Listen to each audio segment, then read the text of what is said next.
हंसा एक मध्यम वर्गीय परिवार में जन्म ली। जन्म के साथ ही मानो उस पर पहाड़ टूट पड़ा। माँ का साया उसके सर से उठ गया। पिता की लाडली यह बिन माँ की बच्ची अपनी दादी माँ की छत्र छाया में बड़ी होने लगी। दादी माँ से ढेरों कहानियां सुनती और घंटों आकाश के तारों से बातें किया करती। यह सिलसिला सालों तक चलता रहा, पर अब हंसा बड़ी हो गई थी। उसने किशोरावस्था पार कर युवा अवस्था में कदम रख लिया था। सही कहते हैं, समय बीतते देर नहीं लगती। वह नन्ही सी बच्ची अपने पिता के गोद से निकलकर जाने कब इतनी बड़ी हो गई, पता ही नहीं चला। दादी की भी उम्र ढलती जा रही थी। उसे दिन प्रतिदिन यह चिंता खाई जा रही थी कि उसके बाद हंसा का ध्यान कौन रखेगा। बिन माँ की बच्ची, जाने कौन घड़ी इधर उधर ध्यान भटक जाए। दादी हमेशा कहती, इसके हाथ पीले कर दो राम बाबू, जमाना खराब है। और मैं भी अब कितने दिनों की मेहमान हूँ। खुद के सामने अपनी लाडो का घर बसते देख पाऊंगी तो चैन से मर पाऊंगी। पर पिता के आगे तो बेटियां हमेशा छोटी ही रहती हैं। माँ की बात रखने के लिए वो बोल देते, हाँ माँ, देखता हूँ। जैसे ही कोई अच्छा रिश्ता दिखेगा इसके हाथ पीले कर दूंगा। सच तो यह था कि राम बाबू भी उसे खुद से दूर करना नहीं चाहते थे। उनको मन ही मन ये डर खाए जाता कि उसके ससुराल चले जाने के बाद अकेलापन उनको खा जाएगा। बड़ा खराब हमारे समाज का कानून है। बेटी को भी माँ 9 महीने अपने पेट में रखती है, उतनी ही पीड़ादायी प्रसव पीड़ा सहकर इस दुनिया में लाती है। फिर भी ब्याह के बाद उन पर माँ बाप का अधिकार नहीं रह जाता। बेटा बुढ़ापे का सहारा बनता है, पर बेटी ताउम्र बोझ ही बनी रहती है। ये कैसा भेदभाव है। खैर छोड़िए, मैं भी कहाँ खो गई। दिन बीतते गए। अब राम बाबू का स्वास्थ्य थोड़ा ढीला पड़ने लगा। तब राम बाबू भी किसी अच्छे घर वर के तलाश में जुट गए। हमारे यहाँ बेटी का ब्याह कर लेना इतना आसान काम नहीं। जंग के मैदान में एक सिपाही जितना चिंताग्रस्त नहीं होता, उससे ज्यादा एक बेटी का बाप होता है। सबसे पहले तो लड़की की नुमाइश लगती है।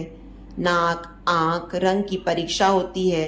फिर कुछ प्रश्न किए जाते हैं। फिर अंत में सबसे भारी मुद्दा, दहेज कितना मिल रहा है। भगवान की कृपा से हंसा बहुत ही सुंदर थी। थोड़े बनाव श्रृंगार के बाद तो बिल्कुल अप्सरा लगती थी।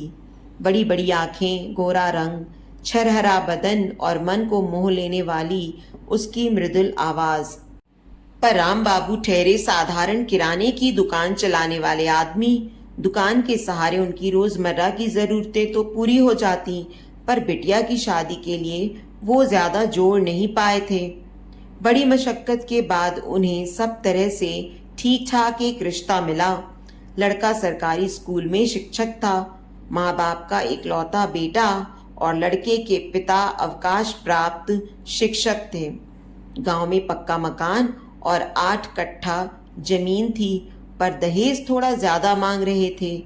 राम बाबू ने सोचा, कोई बात नहीं, मैं अपनी दुकान गिरवी रख देता हूँ, लड़की तो खुश रहेगी। दुकान धीरे धीरे छुड़ा लूंगा। ब्याह तय हो गया। बारात सच के दरवाजे पर आ गई, पर कुछ रकम राम बाबू अब भी नहीं जुटा पाए। फिर भी किसी तरह हाथ जोड़ मिन्नतें कर शादी संपन्न हुई और हंसा अपने ससुराल को विदा हो गई। मन में कई आशाएं और आकांक्षाएं लिए वह ससुराल की दहलीज पर कदम रखी। पर विडंबना तो देखो, हम हर वर्ष लक्ष्मी पूजा करते हैं, दुर्गा पूजा करते हैं, देवी आह्वान करते हैं, पर एक लक्ष्मी रूपी बहू ससुराल आती है तो उसमें ढेरों कमियां निकालते हैं। हंसा के साथ पहले ही दिन से बुरा व्यवहार शुरू हो गया। हद तो तब हो जाती जब उसका पति भी उसे जली कटी सुना देता। हंसा की स्थिति उसके ससुराल में एक वस्तु जैसी थी। उसके मन में उठने वाले सवालों का निदान करने वाला कोई नहीं था। एक लड़की अपना सब कुछ छोड़कर पति के भरोसे अपने ससुराल में कदम रखती है। अगर उसका पति ही उसकी भावनाओं को ना समझे तो फिर क्या। वो अपनी दादी और पिता के साथ बिताए अच्छे दिनों के सहारे दिन व्यतीत करने लगी।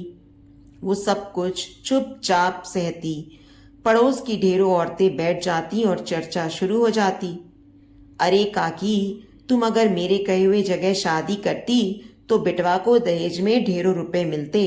बेचारा पैदल स्कूल जाता है, उसके बाप से कहो कम से कम एक स्कूटर ही दिला दे। मुआ इतना भी अपने दामाद के लिए नहीं कर सकता क्या? हंसा बेचारी चुपचाप सुनकर घुटती रहती। दहेज कम मिले तो बहू चाहे कितनी भी गुणवान हो, उसमें सैकड़ों कमियां आ जाती हैं। इसी तरह समय बीतता गया।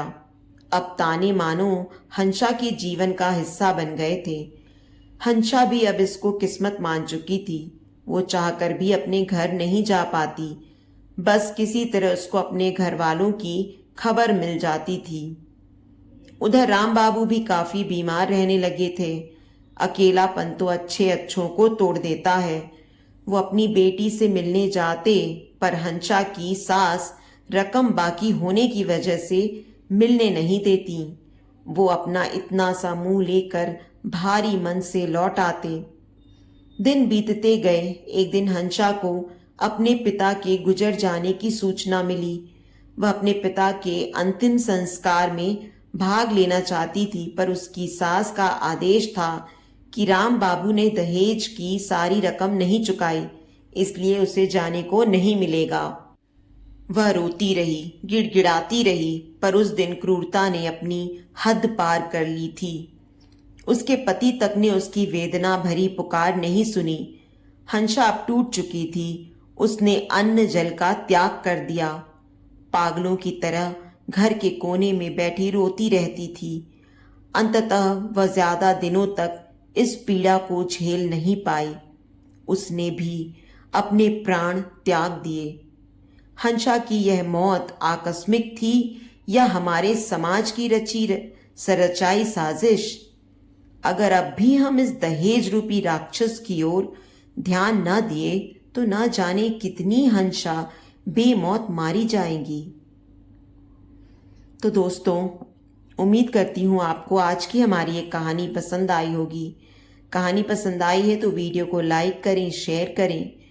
चैनल पर नए हैं तो चैनल को सब्सक्राइब करें और हाँ, नोटिफिकेशन बेल को ज़रूर दबाएं ताकि अगली अपडेट सबसे पहले आपको मिले।